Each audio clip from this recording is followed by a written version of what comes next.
Esto es Taller de Literatura y Escritura, el podcast. Bienvenidos.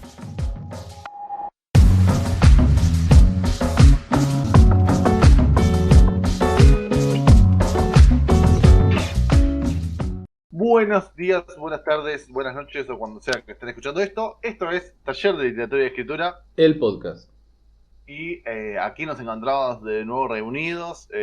Con Tincho ya prendimos todas las velas. Estamos alrededor de una mesa. Sí. Y vamos a intentar atraer, ¿no?, a nosotros, a los poetas malditos. A ver si, bueno, nada, si nos acompañan con su malditez, con su maldicidad. No sé, con su maldición, ¿no? Claro. Maldición era la palabra más fácil. Sí, de hecho acá la mesa ya... Apa. Sí, viene fuerte. Sí. Están llegando. Habría que ver porque hay un problema que no les comentamos. Ninguno, ni Ticho ni yo sabemos hablar francés. Así que si cae un poema maldito francés, cagamos. Je suis de Titul. Claro, o sea, Duolingo no me da la opción. Claro. Pero bueno, de un día si se comunica alguno, ponemos el Google Translate. Le poem, copay. Y Copate, un montón. Claro. Así que bueno, nada, eso. Hoy nos encontramos aquí para hablar el segundo capítulo, que no nos cansamos de robar con esto, sobre la poesía maldita. Pero en este caso, como les dijimos, creo la otra vez al final del anterior, tengan paciencia, hace mucho que no lo grabamos.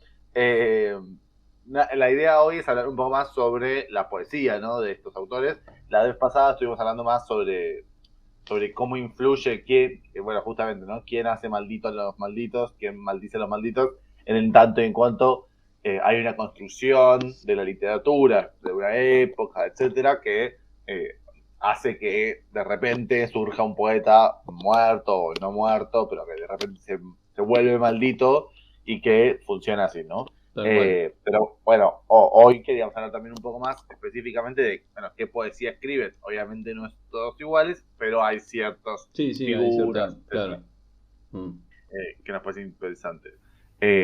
Bueno, justo antes estábamos charlando, me parece que hay algo interesante que quizás no lo mencionamos la vez pasada y es un toque fundamental, que es un poco esta idea de la poesía maldita como reacciona a lo apolíneo, ¿no?, de la poesía, no, ni siquiera de la Torre de Cristal, ¿no?, pero como de una poesía... No, sí, de la más barroca, de la poesía más...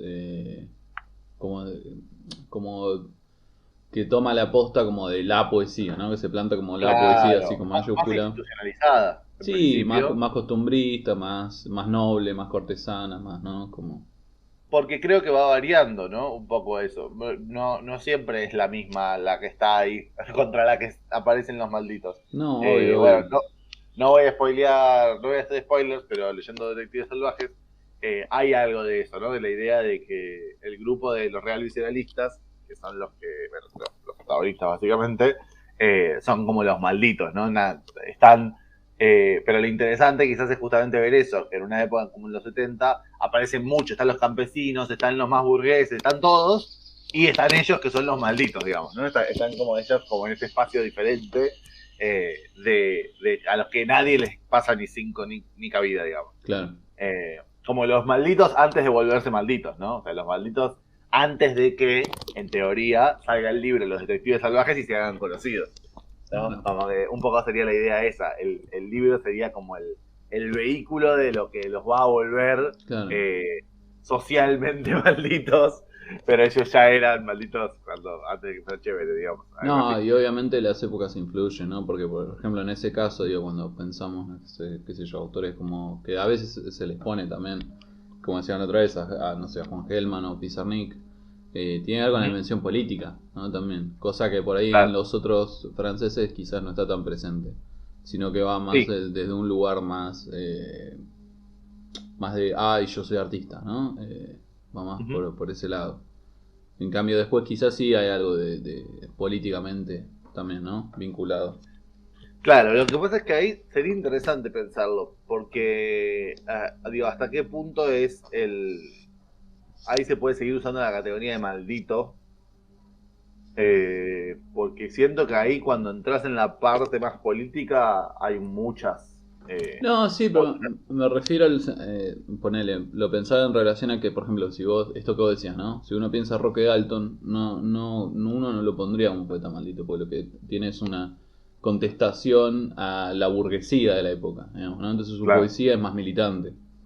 No, Ujú. a veces es más panfletaria, a veces menos, pero no entra en ese juego de lo irreverente, de ir contra las formas, sino que lo que se está peleando es, digamos, políticamente, pero no desde las formas, digamos. Vos lees un Ujú. poema de Dalton y no es que rompe las formas burguesas de poesía, por decirlo así. No, entiendo. ¿Se entiende? Está en En su ese lugar. sentido lo digo. En cambio, el maldito sí va a romper todos, como, ¿no? Claro, bueno, eso es interesante, ¿no? Hablando de esto de las formas, Sí, en general, los poetas maldites tienen como algo de ir contra cierta forma establecida, que sea la que sea, digo, esto que decíamos siempre, puede ser campesina o puede ser, no sé, el martinfierrismo, incluso la vanguardia, ¿no? Porque el claro, maldito claro. puede ir contra la vanguardia, claramente. Sí. Quizás eso es interesante de la época. Hay malditos de todo, de muchos géneros.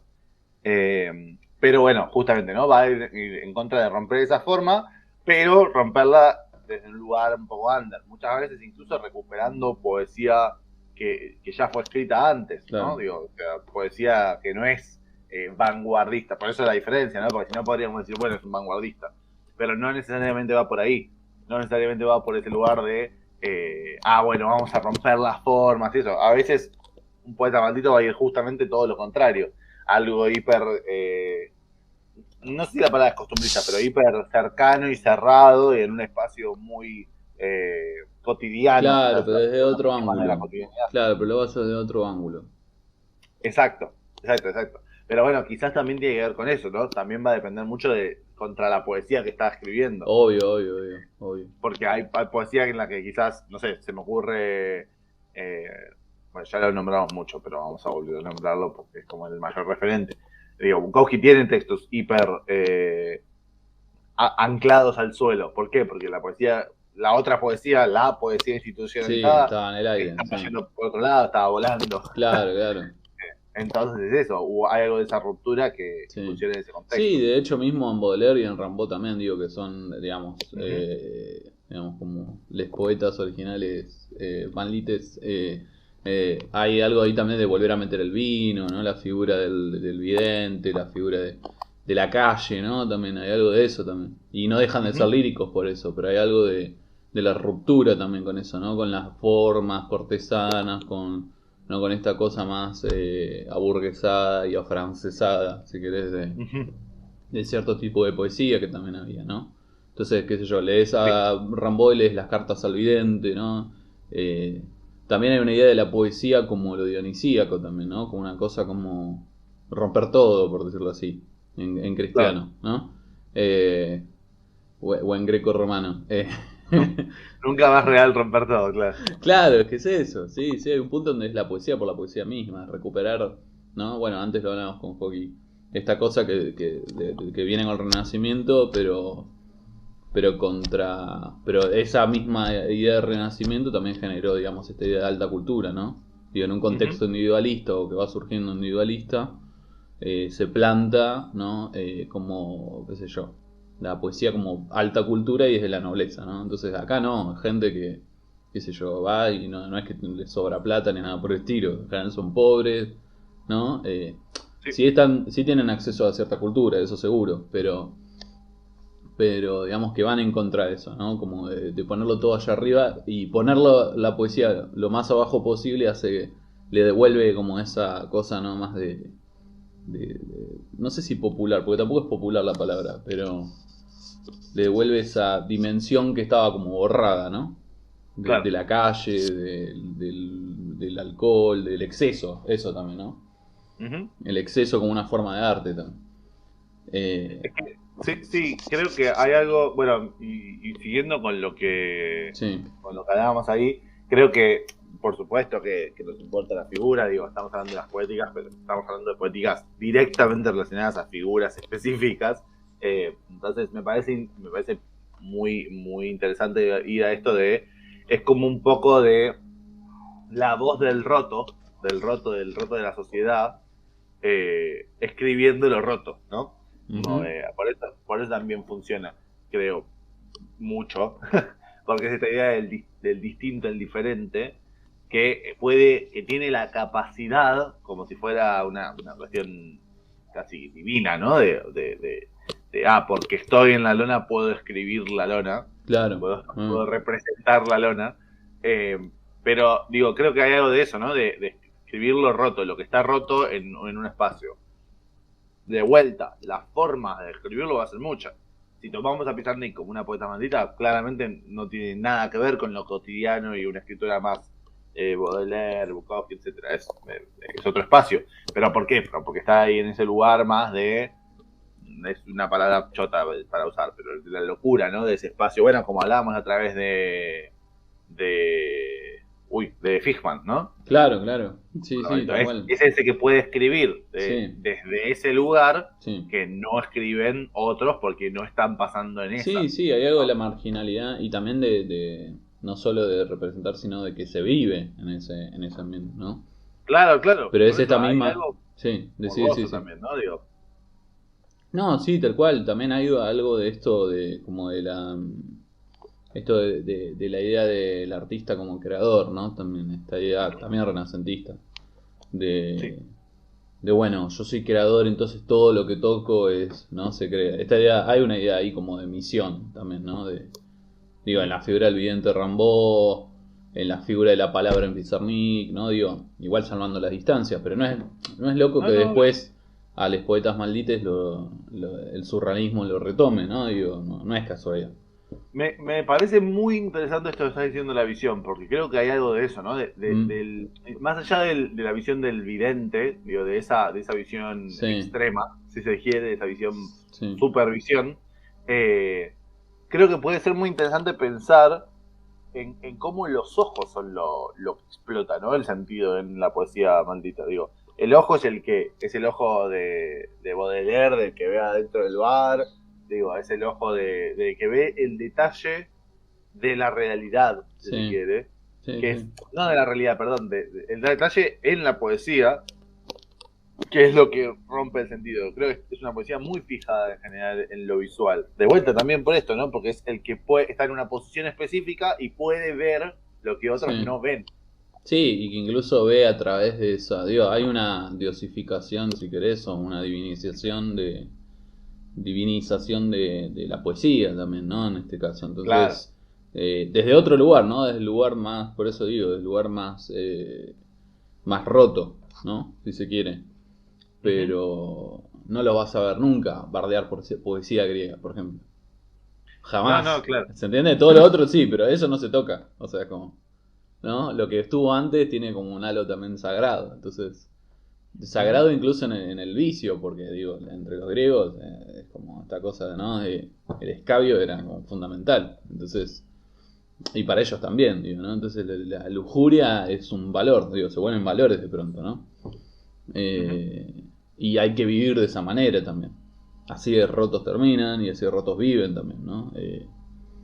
Qué sé yo, otro tema también fuerte en Rimbaud es su juventud y también su homosexualidad, ¿no? Como, claro, sí, como de vuelta, como señalamiento. Claro, es todo marginal, digo, sus sexualidades, su vida, su marginación, digo, todo eso aparece en sus obras poéticas también, ¿no? Así sus relaciones son tormentosas, digo, ¿no? Como hay algo desde el lugar. Quizá la diferencia con lo existencialista es que lo existencialista va a lo social también, ¿no? Acá hay algo más de lo que me pasa a mí, ¿no? Yo encarno este lugar, pero es un lugar místico, ¿no? Hay algo un poco de eso también. Claro, por eso como que no se puede aprender, ¿no? No, claro, hay no se puede aprender a ser maldito, exacto, hay que nacer en un espacio y tener... Bueno, quizás la situación, ¿no? Esto hablando de existencialismo, eso sí, la situación sí, tenés que tener eso, pero después no te chupa un huevo el resto, digamos. Después lo que te importa es hablar sobre el mundo y encontrar que es todo lo que está mal. Claro, ¿no? Sí, ¿no? Y el tema es irse a la mierda y romperlo todo, digo, ¿no? Se lo puede pensar, digo, de todo tipo de poeta vinculado a eso, ¿no? También quizás eso, ¿no? Digo, la diferencia con la vanguardia, que no siempre, pero mayormente está muy vinculado a lo político. Claro. Y en este caso no necesariamente. Digo, lo mismo que lo existencialista, ¿no? Habla de existencialismo y piensa en la vanguardia lo mismo. Digo, no hay manifiesto maldito, es ser. Digo, Claro, está sí. mucho más específico. No, y de hecho, si querés, hay una especie de reflexión muy chica porque Verlaine es el que pone el concepto, como contábamos la otra vez, y él estaba dentro de ese grupo, eran sus amigos. Con lo cual, si querés, hay alguien que dice, che, acá hay algo, o inventa algo, ¿no? Esto de, bueno, nosotros somos, ¿no? Pero sí, no hay un movimiento como tal, digamos, no hay una corriente, no hay un manifiesto, como decís vos, ¿no? Como Claro, si claro, por como eso. si hay esa diferente la diferencia también entre corriente y movimiento, ¿no? Digamos.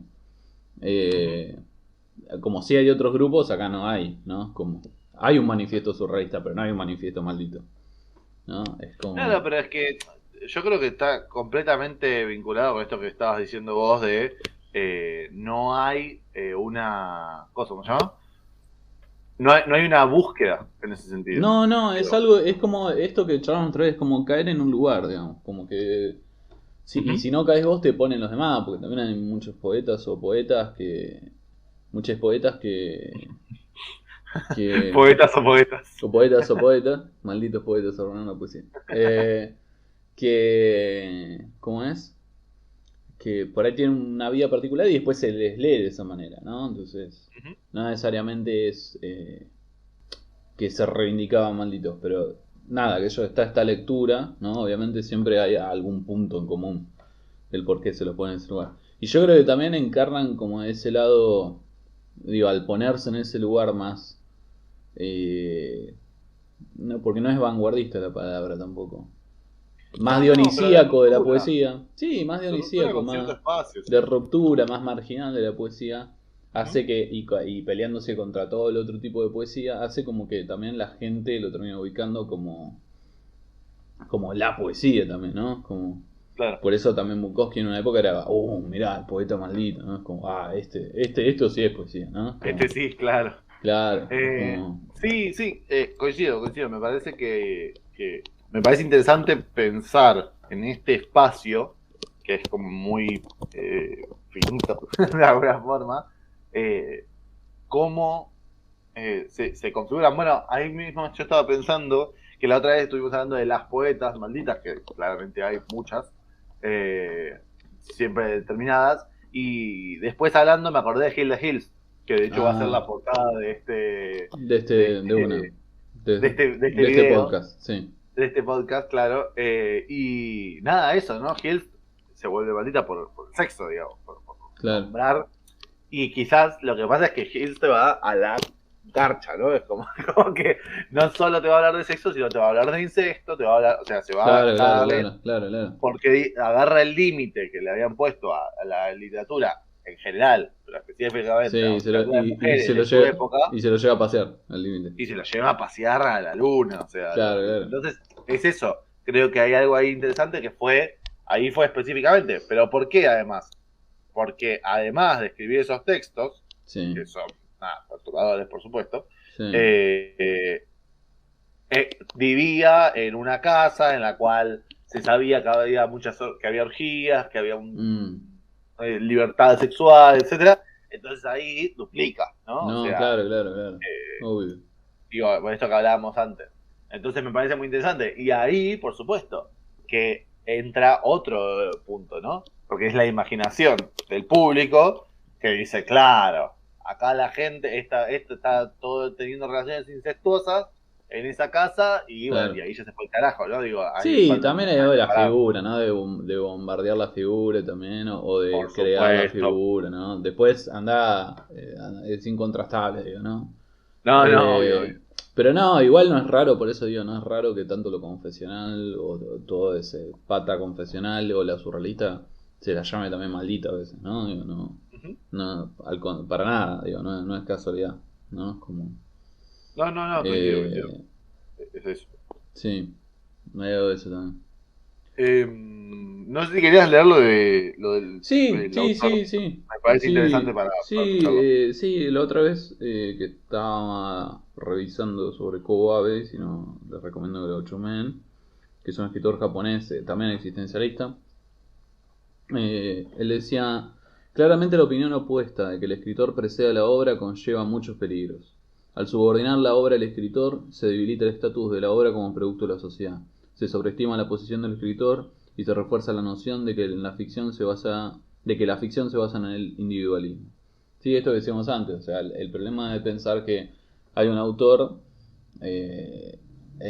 como creador, ¿no? Es como, bueno, hay un creador que crea, ¿no? Entonces es borrar esa dimensión social y de contexto donde se escribe, ¿no? O sea, como, no, está tocado de una varita y esta persona es la que, ¿no? Como hablabas la otra vez también de la idea de genio, ¿no? Como, bueno, el traumado, ¿no? Como porque digo, se va como construyendo esta cosa, ¿no? De la figura. Digo, lo tenían los griegos incluso, ¿no? Como, bueno, está esta idea del florecimiento del personaje heroico y la caída, ¿no? Entonces, y eso lo vemos también en nuestras figuras hoy día, ¿no? Sí, por supuesto. Las lecturas que hacemos son trágicas o heroicas de los personajes, ¿no? O de las figuras reales, por decirlo así. Sí, por una necesidad de encasillar también. Sí, de encasillar y de cómo leer también, o eso, de divinizar, digo, lo hacíamos hace más de 2000 años, pues no lo vamos a hacer ahora, ¿no? Como... Sí. Es eso, me parece que es interesante justamente para pensar eso, cómo se articulan nuestras lecturas y por supuesto cómo podemos identificar el valor increíble que tiene los poetas malditos, porque todo esto parece como que estamos diciendo tipo, son marketing, puro marketing. No, para nada. Para nada, digo. Para nada. Tienen muchísimo valor, pero tienen valor justamente por todo lo no visto, por todo lo opacado muchas veces por su figura o por lo que la planeta te pone para venderte el libro. No, obvio. O por todo eso, digo. El valor literario que tienen en una época, y bueno, nada, por supuesto, y en un contexto social específico, que claro, es esto que dice Ave, es ese, justamente lo tienen en ese. No, valor. Y esto que vos decías también, lo del corrimiento del límite, digamos, lo interesante no es que se hayan adelantado su tiempo o estas ideas que andan dando vueltas teleológicas, sino de que en su mismo tiempo hicieron concha el límite, digamos. Claro. ¿No? Es eso lo interesante también. Que gracias a que alguien corre límites que podemos, yo también lo puedo correr, ¿no? Como, y te permite crear desde otro lugar también, ¿no? Y jugar. Claro, también, tal cual. Porque Sí, tal cual. Bueno, doctor, me parece que hemos cubierto, ¿no? Yo coincido también, licenciado, así muy que, bien. Bueno, nada, nos estaremos despidiendo. No sabemos de qué vamos a hacer el próximo, así que no se los podemos spoilear, pero la próxima vez les spoileamos el siguiente. De una. Esto fue Taller de Literatura y Escritura. El podcast. Un abrazo enorme.